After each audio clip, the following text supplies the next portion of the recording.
Joint pain and stiffness don't have to be a fact of life. Try Sierra Sil all-natural supplements, the one with the actual guarantee, and feel better in 14 days or your money back. Get it from Shoppers or London Drugs. And find them at sierrasil.com. That's SIERRASIL.com. And get 10% off your order with the code GF. 52, a full deck, the end of the year, and the winter solstice tonight. What a perfect note on which to end. Hi there, I'm Erin Davis. I'm Lisa Brandt. Welcome to Gracefully and Frankly. Nobody said we'd last. Oh, they all said we'd last. And yeah, here we are, number 52, a full year. Wow. Nothing that we take for granted. Over 70,000 listens. We are so grateful for you sharing the word about Gracefully and Frankly and just coming along on the ride. We started this with a promo done in our little mini in the driveway, and here it is. We're wrapping up the year, and we got a great show for you in store today. We do. We will tell you what the weather forecasters say is a white Christmas and how likely it is you're going to get one where you live. Did you know that 70% of Canadians live south of Seattle? It's crazy. Yeah, that boggles my mind. Geography has always messed me up, but that one really made my head spin. When our heads are spinning, we go to Google and find out, what does it mean? Why is this happening? And we'll take a very quick look at what we Googled in 2023. An update on Dottie, our favorite little new mama, and how she's doing with her babies. And oh my goodness, the cuteness is just too much. It's never too much. No, you're right. You're right. There is no such thing as an overload of cuteness. No one ever died from a cuteness OD. No. This is a tough time for grief. And there's a little bit of wisdom that someone who knows from grief has shared, and we'll tell you about that. And we need to thank our ever-present, always loyal for a full year sponsor, Envy Pillow. And we get some great feedback from people who have bought themselves Envy Pillows, the difference they make in their lives. It's incredible. It is. Rest your head with Kim and Kathy. Use the code GF for 10% off. What do you think? I don't know. I just made that up. It'll fly. Why not? Yeah, we love Kim and Kathy at Envy Pillow. And we just heard from Denise Smith, who says, I've been using my pillow for almost a week. It's great. Thanks for recommending it. Merry Christmas. And the same to you, Denise. Take the quiz. Find out which pillow is right for you right on the website, envypillow.com. And thank you for visiting them. On Dasher, on Dancer, on Caffeine, on Lisa, here we go. Well, nobody's on Lisa. We can rephrase that. Nobody's on Lisa. Oh, I didn't mean to say that. Happy winter solstice. Oh, well, thank you. And to you as well. I haven't done my winter solstice shopping yet, but anyway, I hope they'll have an after winter solstice sale. You know, my clothes will be half off because I plan on dancing around a tree tonight, and I'll call it a Christmas tree, and we will begin our pagan festivities. Nice. No, I'm not really. So winter solstice means what? It means that it arrives at 10:27 your time, 7:27 out here Pacific time, so 10:27 in the east. It just means that starting tonight, the days start getting longer. Oh, thank goodness. There's nothing like the sun going down at 4:45 and you think, is it 10 o'clock already? So, yeah. I know what it does to our body clocks. I mean, Dottie would leave the room at about 7 o'clock on, hey, are you guys never coming to bed? Right. Pets don't know. Animals don't know. Yeah. And in some ways, we should live according to the daylight and stuff like our pioneer ancestors used to do.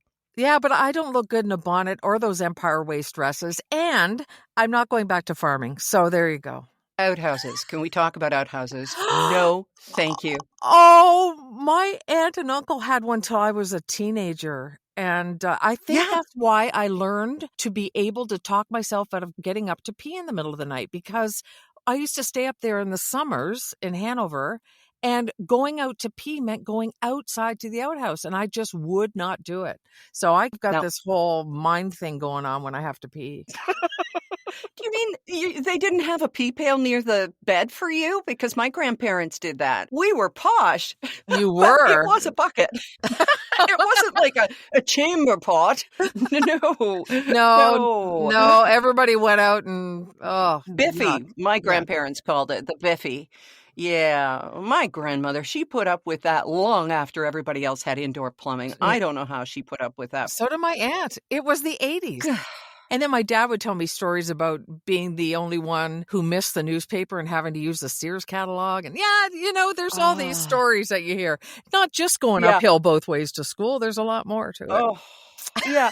Does it seem to you that there were more white Christmases when we were kids, or is that just in our imagination, Lisa? It seems like it. I remember an awful lot more. And I don't know for sure, though. Is it global warming or bad memories? I'm not sure. And would we care so much if Bing Crosby hadn't sung about it in a movie? I don't know. I don't know either, but we get a little bit of snow here and then it goes away, and a little bit of snow goes away. And we're expecting quite a dumping of it this winter, apparently. So will it come in time for Christmas? I don't know. I do like to see the snow falling on Christmas. That is the star on the tree. There was a story that the Weather Network did. And it says that Canada is one of the world's only countries mostly covered in snow on Christmas morning. But how much snow exactly constitutes a white Christmas? Aren't you glad you asked? Well, 2 centimeters. That's what they have figured out. Let me tell you some of the major cities and what their chances are for a white Christmas. If you are in Iqaluit, Yellowknife, Whitehorse, or Winnipeg, and thank you for listening from any of those places, you are almost 100% or 100% dead on going to have yourself a white Christmas. So, yay.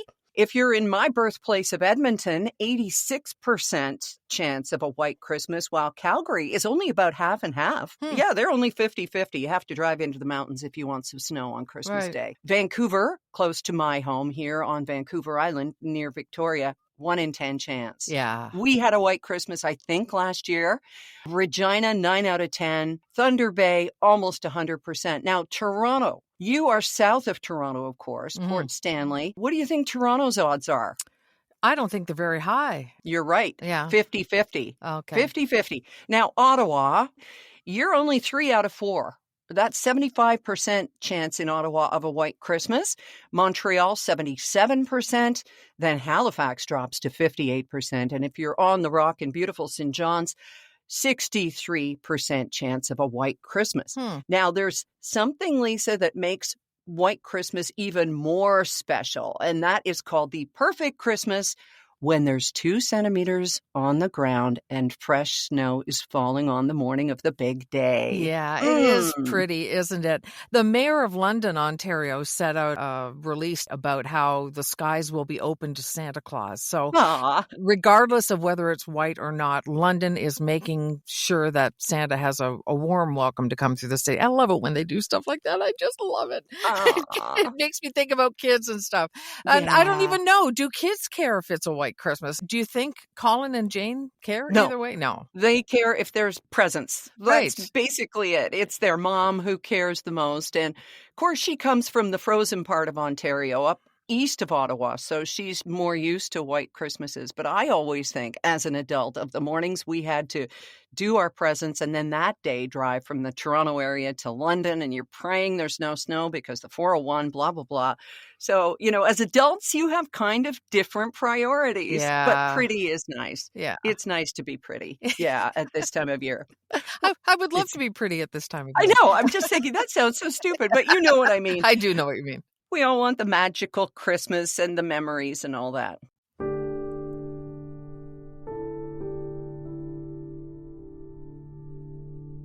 This time of year isn't easy for a lot of people just because of those memories. And you brought that up last week, I saw in a social media posting about grief being really something at this time of year. So be gentle on people. Just the time of year, knowing what you would normally look forward to. I mean, all that's left in our family is my brother. That's it. And so it's me and my brother. And my mom loved Christmas, and she just loved going out to the stores and seeing all this stuff. Not even to buy anything, just to sort of absorb it. So I find I'm getting into it a little more every year, too. I pledged a month ago that we were going to up our game, and we did. And I really think that it's helped.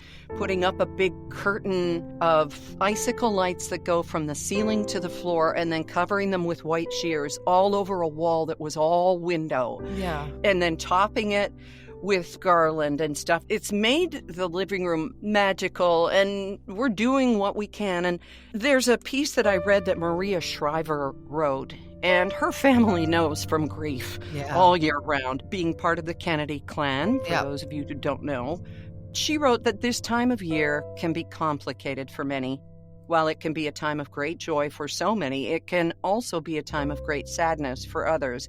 It can unlock both happy memories and sad ones. It can be a time of love and connection for some, and a time of loneliness and sadness for others. Walk slowly. Walk with compassion. Walk with love in your heart. Be reminded that you never know what anyone has gone through or is going through. It's a lot, and that's okay. And that's beautiful, and I think something that we could, as a society, put on a mirror for all year long. You don't know what somebody else is going through ever, ever, ever. So it's just this time of year, I don't have enough people to buy for anymore either. And I'll look at something and go, oh, wouldn't that make a great gift? And yeah, I guess I want to spend more money. I don't know.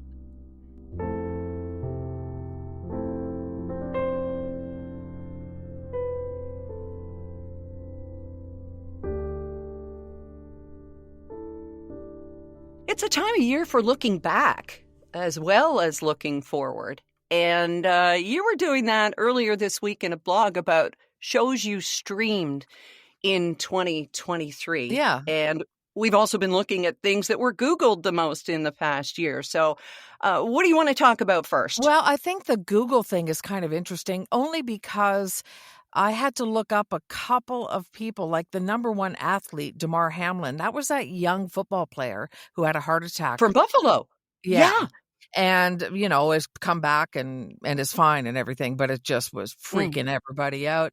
What else do we have here? So the war in Israel and Gaza was the number one news item from Google searches. Damar Hamlin was the number one person and the number one athlete. They're two separate categories. Passings, Matthew Perry. Of course, everybody would have been freaked out about Matthew Perry, then Tina Turner after that, and Sinead O'Connor. Actor Jeremy Renner. Remember earlier in the year he got run over by a snowplow? It was like almost New Year's Day. Yeah. It was this enormous piece of equipment that looks like a tank. Yeah. And he lives up in, I think, northern Nevada. He almost didn't make it. That was really something. If you see, it has those caterpillar wheels on it or whatever you call them. And what he was trying to do was save his nephew's life because his nephew was in the line of getting crushed by this thing and he got crushed instead. And so he was the number one actor Googled this year, which is, it's amazing. He looks great. He looks fine. Movies, Barbie. Yay! Barbie was the number one movie, followed by Oppenheimer. You love Barbie, right? I did. In fact, we watched it earlier this week. My husband hadn't seen it because I went with my sisters. We watched it again, and Ryan Gosling and I'm Just Ken. It should get all the Oscars. Really? But it was so much fun. And Rob was laughing. He loved it. Of course, it gets more serious in the middle, but he wanted to stand up and cheer at America Ferrera's soliloquy about what women have to be. Yeah, we really liked it, but your husband was in my head during the whole viewing of it the second time around. Yeah, my husband was not a fan. It was like he was being waterboarded or something. He felt tortured. And I don't know if it was because I was sucking up his energy or what, or if it was because it was so hyped. But it didn't do that much for me, to tell you the truth. I mean, it was all right. America Ferrera's monologue about women was the high point. Anyway, sometimes this happens. I remember when the first Top Gun came out and everybody been talking about, this amazing movie, and I went and watched it and it was kind of like, So maybe it was the hype. It might have just been the hype. Could have been. It's not going to be for everybody. Right. But I loved Oppenheimer. I cannot wait to see it again. Yeah, I haven't seen it yet, so I should really seek that out. The number one TV show that was Googled this year was The Last of Us. And when we were going to Italy, Derek and I both watched it on the plane and we looked at each other and shrugged. I just don't think we get the zombie thing. I just think it's not for us. So. No, me neither. No. That completely passed me by. And through the Google lens, the number one piece of apparel Googled was the shirt.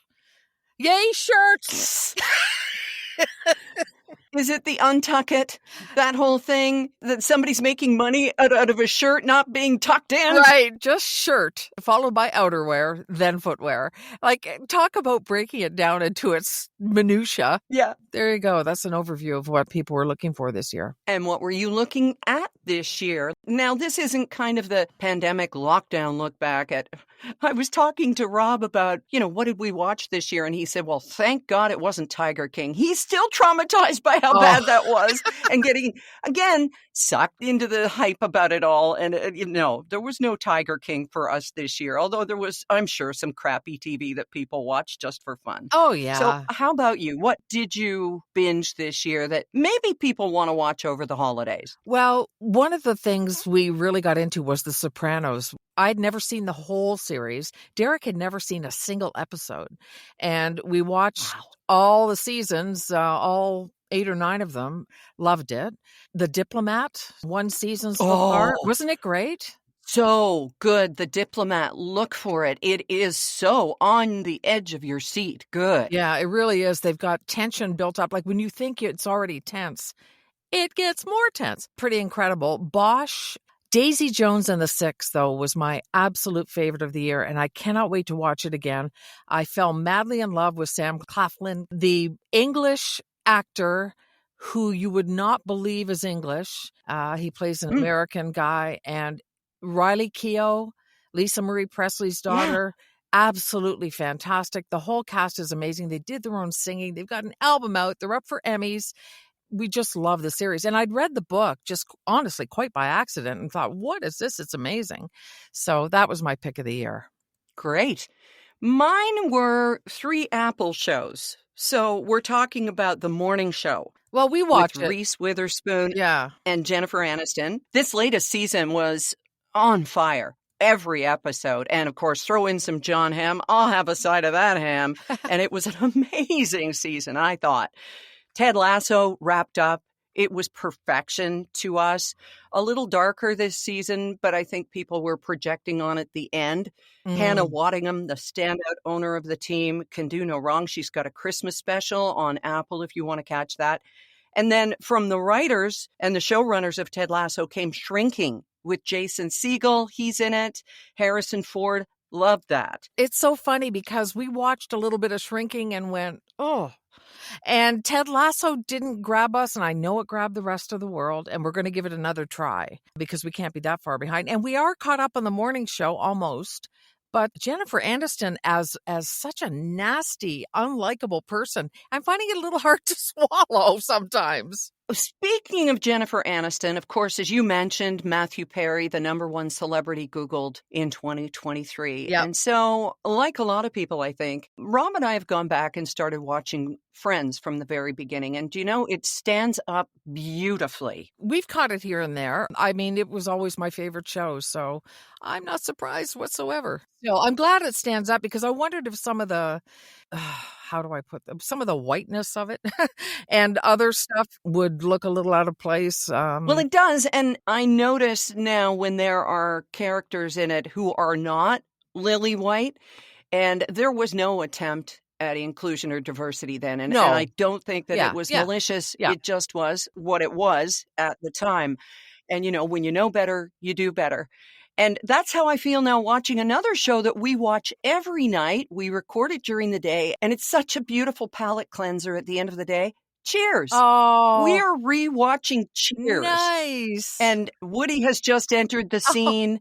Frasier's now in it. And it's just like, oh my gosh, this is so good. And at the beginning, Sam Malone is a Neanderthal. Yeah. He's just a walking gland and a product also of the time. And at the very beginning, it was cringy. Right. But now you kind of get used to it, and it's not so politically incorrect. It just is what it is of the time. Right. And you either enjoy it or you look at it through the filters of the 21st century. It's up to you. Right. And we have the ability, I guess, because we lived through it, to go, you know what, that was then.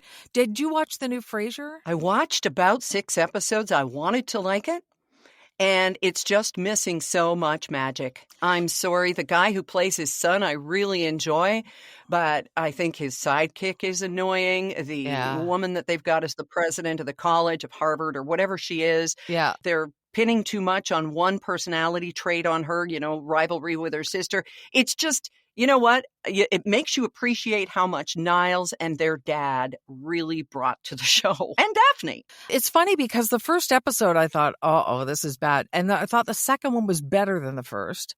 Would be unfortunate if somebody only saw the first episode because it got better after that.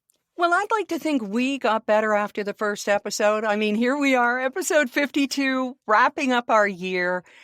Were there any moments in the year past, without doing too much navel gazing, that people bring up to you and going, that time you guys were talking about, or anything like that, Lisa? I think the kind of things that I hear about are from family. So I don't know if they would really stand out for a lot of other people. But if I say something about myself that a cousin or somebody doesn't know, it'll be like, what? How come you didn't tell us that? But I have heard about, different things, like people want to know more about Colin. Oh, our grandson. Yeah, your story and about Lauren. I can't think of anything really in particular that jumps out. Every once in a while, I'll just get an email from somebody. What about you? What do you hear about? We do get some great feedback on our Facebook page, and we're going to tell you in a moment about our Facebook Live that's coming up next month. But, you and the F. Trudeau flag flap in your town of Port Stanley, because we put that in the best of episode, and it's still classic Lisa and a really good example of, okay, what would you do in this case? And I just adore that you did what so many of us would or would like to do. So anyway, thank you for that. Thanks for that moment. You're welcome. And it'll be interesting to find out in the spring if that fishing boat does come back to Port Stanley or not. I don't think it will be because of me, but if it does, and if it still has the flag. Well, we're so excited about the Facebook Live that is happening in January. You've got the details on that and when it's happening and what we're doing. And how's the interest so far? Do I dare ask? It's going very well. There are quite a few people who have said they are going. And like most times when you put an event on Facebook, people click interested. And so we have most people interested. Okay. Because, it's like, well, I don't know what's going to come up. So they want to go and they're going to do their best. So that's pretty typical. So it's going to be Monday, January 15th, 6 p.m. Eastern time, because you and I are going to be in California. So 6 p.m. Eastern, Monday, January 15th. We'll take questions, topic ideas. All you do is come on Facebook. You'll see that we're live in the Gracefully and Frankly page. Go on. You can text right to us. Yeah. So we'll only remind you maybe 100,000 times or so. But we'll do it for about an hour and see how it goes. We are so looking forward to it. Just go to our Gracefully and Frankly Facebook page, express your interest, say you're going. There's no cost. There's nothing like that. No. It's just going to be us just having a good time and trying something new to connect with you in the new year. And it really is all about connection. That's what's been so beautiful about this past year. And not the least of which is the time you and I get to spend talking to each other. It's kind of selfish. And of course, it's about everyone listening. That one person who's walking or cooking or sitting in their car or whatever. But just to be with you for a half hour every week is really, and then we get to listen to each other in the headphones while we're getting it ready to go. So really, I'm with you for like 3 hours. So yeah. It's still good. It is kind of cool. It is very good because even though, we know each other so well and all those things, there were times that would go by where we didn't get a chance to talk or whatever. And I'm a texter, not a talker, but I do really enjoy this time. I'm grateful for it. I'm lucky.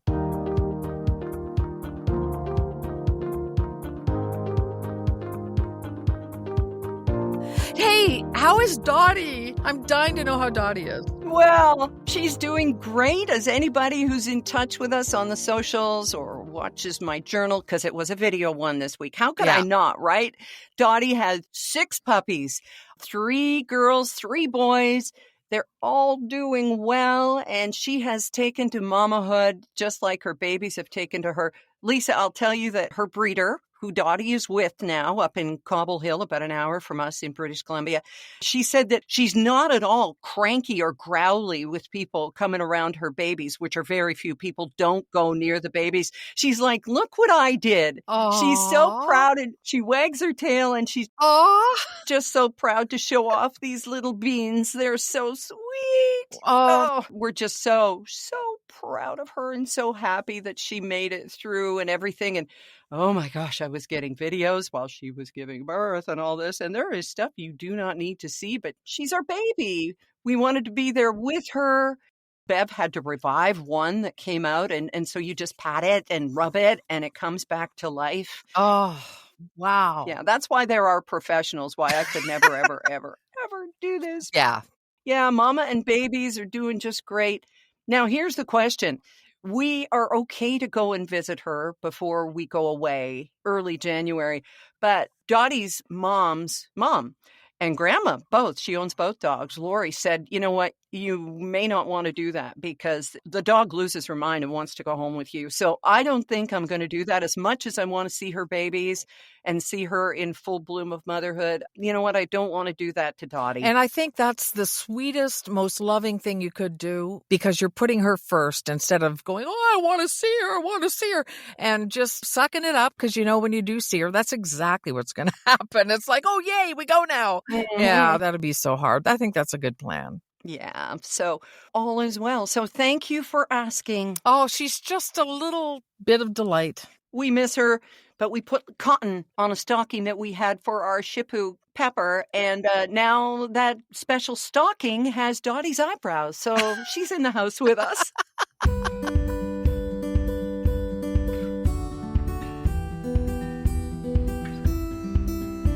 Hey, I thought we'd end this week. What do you think if we go to that list of Christmas rules that we came across? Now, it may be a little late for some people. It still holds as we get ready to enter the season of winter tonight. Absolutely. All right. This is from On Threads. Audrey loves Paris, and really, who doesn't? Okay, number 1. Don't go into debt trying to show people how much you love them. Yes, I used to do that all the time. Didn't you when you were younger? Probably. I did buy Rob some wow presents, but to this day, if it makes me cry when he opens it, it was worth everything. I haven't done that in a few years, though. Oh, there you go. Yeah. Number 2, don't go visit your family if it compromises your mental health. Oh, boy. Okay, now that we've done. Yeah. Oh, sure we have. That's a tough one, though. How do you not go at Christmas? That's not easy, but yeah, I get it. Oh, that's when I drank the most because you just bring up all of these feelings of the family dynamics and the pecking order and the frictions that come up that were there 20 years ago. It's like, yeah, let it go. I remember one year my grandma Zawicki, my Polish grandmother, asking, where's Lisa? And my mother saying, oh, she has the flu. Meanwhile, I was passed out because I was drinking whiskey as a teenager. Oh. Yeah. So believe me, I understand the whole drinking to get through the holidays thing. There's another one that says put up a tree or don't. It's your choice. Yep. Don't ask someone why they aren't drinking. I love that. Oh, yes. How dare you ask? Go away. I mean, just because I'm not drinking, it's not that I think you're a drunk. Yes. Do your own thing. And if you're being obnoxious or you're about to grab your car keys, then that's the time to say something. But geez, no. Leave me alone. Leave Lisa alone when it comes to drinking. We'll just do our own thing. Oh, and this one, you and I like this one the best, I think. If someone comments on your weight, eat them. Raw, not even roasted. God, I think we're getting to the point now as we approach 2024 where everyone knows it's not okay to comment on weight. Right. You know, whether it's up or down or sideways, it just like leave it alone. There's no possible way that someone who has put on weight doesn't know it. So just let them have their life. Yeah. Well, my dear, Rob and I will be thinking of you and Derek on Christmas Day. Are you going to get together with your brother, or is he even talking to you after you said earlier in this podcast, it's just my brother? I know you didn't mean it like that. Well, no, I love my brother, and I'm glad, but we're the only ones who are left. Kevin will understand. No, he will come up for Christmas, and he'll bring his dog Nacho, and we'll have a Christmas here. We have the Christmas Eve thing with Derek's family, big family. Mm-hmm. So then we have this little one on Christmas Day. Yeah. Nice. So what about you? We have a new tradition. And that is that we all get dressed up and have our fancy Christmas dinner on Christmas Eve. Rob and I will put out all the trimmings. Phil and Brooke will contribute to the dinner. And then we will open presents at our house because Christmas morning, we go over to their house and Rob and I will open our stockings if Santa comes, which we really, truly hope he will this year. Right. It's been a long time. And then the kids will open all of their present palooza. And then we go home, regroup, and everybody comes over for leftovers in our pajamas. Nice. So that sounds wonderful. Yeah. Good stuff. It is. And a few different side dishes. Sure. So we'll be off that week. There will be no new podcast released. And then we'll be back at the beginning of the new year. We cannot wait. Do we start calling it season 2, episode 1, or do we just keep up the count? Because this was 52. Oh, no. We're going to have to run a poll. I have no idea. Does anybody care? No, probably Just not. subscribe, listen, and thank you. And please, please, if you could, patronize our sponsors. Give them your business. Envy Pillow, Sierra Sil, thank you to them. Lisa, I love you. Thank you to you. Love you too. And the whole family too. Talk to you in the new year. Yes.